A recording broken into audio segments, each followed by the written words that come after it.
Aminata Diallo. Alors, je suis Halpulaar, de mère et de père enseignant.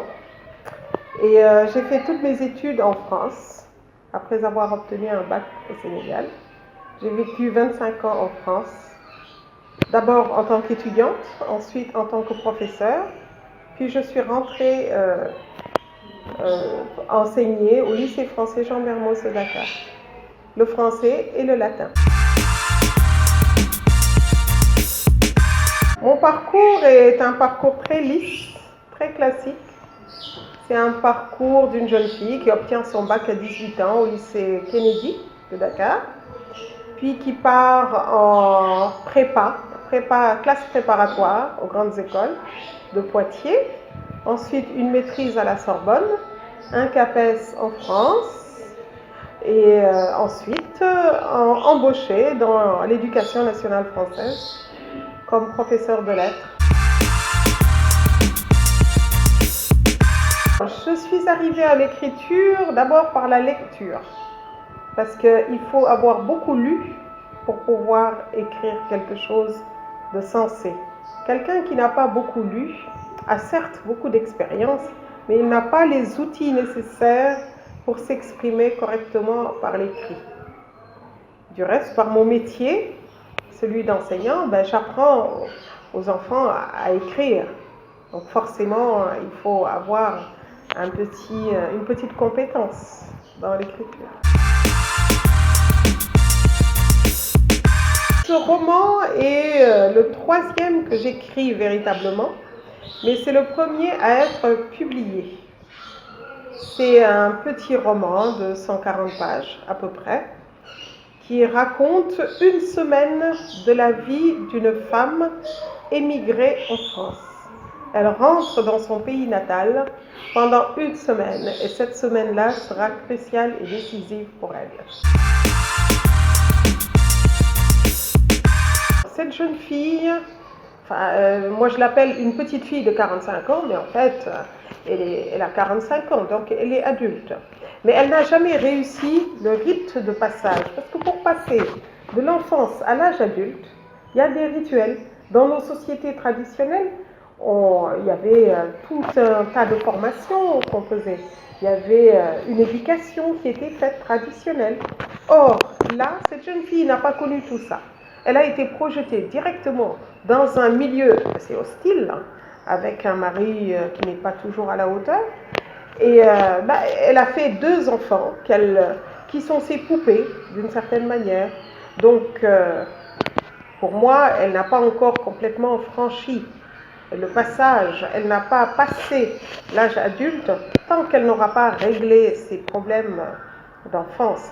Une blessure énorme, et des blessures qui sont courantes dans notre pays.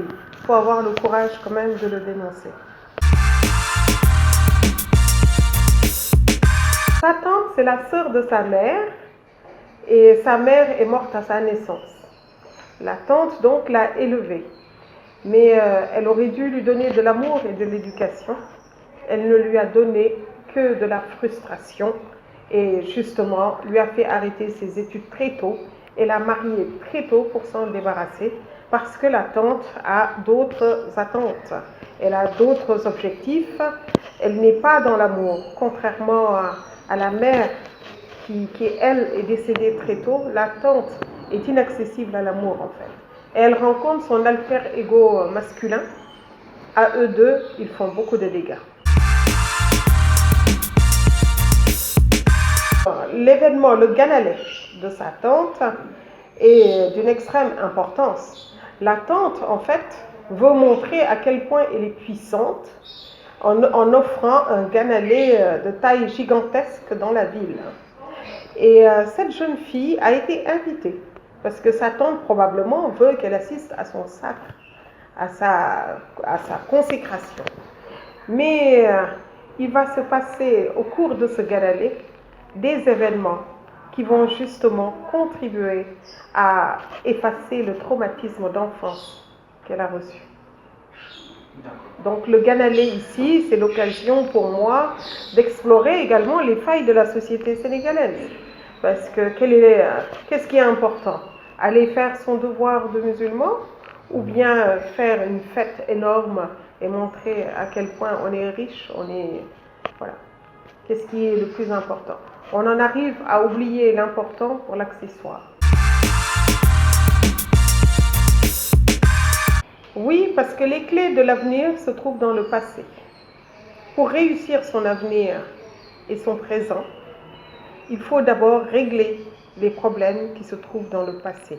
C'est souvent dans l'enfance que se trouvent les traumatismes qui empêchent les enfants de grandir. Et l'un des principaux traumatismes qui atteint en tout cas les enfants ici en Afrique, c'est le silence qu'on leur impose sur les violences qui leur sont faites. C'est l'occasion dans mon livre de dénoncer les violences dont sont victimes les enfants et les femmes, qui sont les parents pauvres en fait de la société sénégalaise.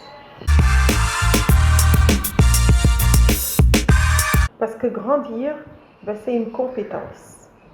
Il ne s'agit pas juste de pousser en âge.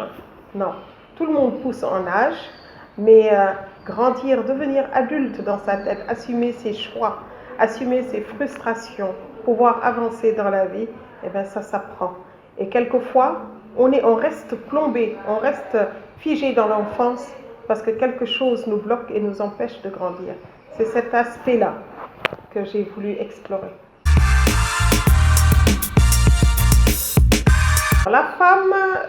Les femmes constituent une moitié de la société. Et pourtant, la part qu'elles ont dans la société est relativement faible. Dans les positions dirigeantes, par exemple, vous avez très peu de femmes. Elles sont plutôt... pourtant, quand vous regardez bien dans la société, ce sont les femmes qui font tourner l'économie quand même. Une bonne partie d'entre elles, ce sont elles qui se lèvent tôt le matin, qui vont chercher la nourriture. Ce sont nos mères, ce sont nos sœurs. Elles travaillent énormément pour le bien de la société. Et pourtant, elles ne sont pas reconnues. Elles ne sont pas reconnues parce que la société n'est pas prête, peut-être, à leur donner la place qu'il faut. Je pense pourtant qu'il faudrait essayer un peu le pouvoir des femmes. Pourquoi pas? Dans mon livre, j'ai écrit un petit poème au début qui s'appelle « Écrire, crier ». À la lettre près le même mot. Écrire pour que les cris, bouche cousue et pliée de souffrance et d'obéissance, trouvent leur voix et cessent de saper les fondements, comme des rivières perdues. Crier le refus de l'humiliation, hurler sa liberté, comme un loup ivre un soir de pleine lune.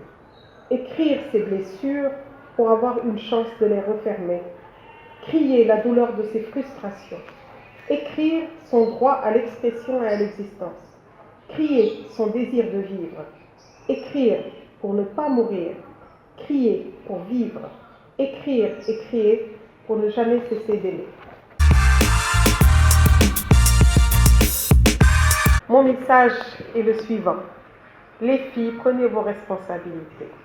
Vous êtes une masse active, intelligente, compétente. Il n'est pas question, bien entendu, de brimer les hommes. Nous sommes complémentaires. Nous sommes complémentaires, mais chacun doit prendre sa part active pour la construction du monde. Nous ne pouvons pas baisser la garde et laisser les autres faire à notre place. Non, il s'agit de conquérir également ces droits. Les droits ne sont jamais offerts sur un plateau. Il faut se battre pour les avoir. Il faut se battre pour porter sa voix et pour tracer la voie aux générations futures. J'espère que ce livre trouvera son public, Inch'Allah, et je vous souhaite une bonne continuation.